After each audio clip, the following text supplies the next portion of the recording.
Hello guys, അപ്പോൾ എൻ്റെ കയ്യിലിരിക്കുന്ന ഈ മുട്ടക്കാട്ടൻ ബോക്സിൽ എന്താണെന്ന് വെച്ചിട്ടുണ്ടെങ്കിൽ ഷൂറാക്കാണ്. ഞാൻ ആമസോണിൽ നിന്ന് വാങ്ങിയതാണ്. കുറച്ച് നാളായിട്ട് എൻ്റെ കാർട്ടിൽ കിടന്ന സാധനമാണ്. അപ്പോൾ എന്തായാലും ഈ പ്രാവശ്യം വാങ്ങിച്ചേ പറ്റത്തുള്ളൂ എന്ന് പറഞ്ഞ് അങ്ങനെ എടുത്ത്. കാരണം എന്ന് വെച്ചിട്ടുണ്ടെങ്കിൽ നമ്മുടെ ചെരുപ്പൊക്കെ വെളിയിൽ കിടന്ന് ഹലാക്കാകുകയാണ്. അപ്പോൾ എന്തായാലും ഞാനിത് വാങ്ങി. പക്ഷേ വാങ്ങിയപ്പോൾ എനിക്കൊരു ടെൻഷനാണ്, ഇത്രയും രൂപ കൊടുത്ത് വാങ്ങണ്ടായി. ഏകദേശം 2000 രൂപ ആയിട്ടുണ്ടായിരുന്നു. പിന്നെ ഞാൻ കരുതി എന്തായാലും നമ്മുടെ ചെരുപ്പിന് അതിനെക്കാട്ടി വില വരുന്നുണ്ടല്ലോ, അപ്പോൾ അതൊന്നും നശിപ്പിക്കേണ്ട, നല്ലപോലെ സേഫാക്കി വെക്കാമെന്ന് പറഞ്ഞാൽ വാങ്ങി. പക്ഷേ സാധനം കൈ കിട്ടിയപ്പോഴാണ് ഗൈസ് മനസ്സിൽ നല്ല അടിപൊളി ക്വാളിറ്റി ഉണ്ട്. കാരണം നോർമലി ഞാൻ ഇതുപോലുള്ള സാധനങ്ങളൊക്കെ ഓൺലൈനിൽ നിന്ന് നമ്മുടെ ഡ്രസ്സൊക്കെ അറേഞ്ച് വെക്കാനുള്ള ബോക്സും കാര്യങ്ങളൊക്കെ വാങ്ങിച്ചിട്ടുണ്ട്. അപ്പോൾ അത്ര വലിയ ക്വാളിറ്റി ആയിട്ടൊന്നും എനിക്ക് തോന്നിയിട്ടില്ല.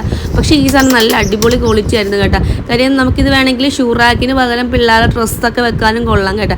അപ്പോൾ ഇത് നോർമലി ഞാൻ വെച്ചിട്ടുള്ളതിനെക്കാട്ടി ഇച്ചിരി പാടായിരുന്നു കേട്ടോ ഇത് വെക്കാൻ. കാരണം എന്ന് വെച്ചിട്ടുണ്ടെങ്കിൽ ഇതിൻ്റെ ഓരോ ബോക്സുകൾക്ക് ഓരോരോ അളവാണ്. അപ്പോൾ നമ്മളതനുസരിച്ച് കറക്റ്റ് മെഷർമെൻറ്റിൽ വെച്ചില്ലെങ്കിൽ അതിൻ്റെ അറേഞ്ച്മെൻറ്റ് മൊത്തം തെറ്റിപ്പോവും. അപ്പം കുറച്ച് ടൈം എടുത്തു. കുറച്ചെന്ന് പറഞ്ഞാൽ ഏകദേശം രാവിലെ 10 മണിക്ക് ഇരുന്നതാണ്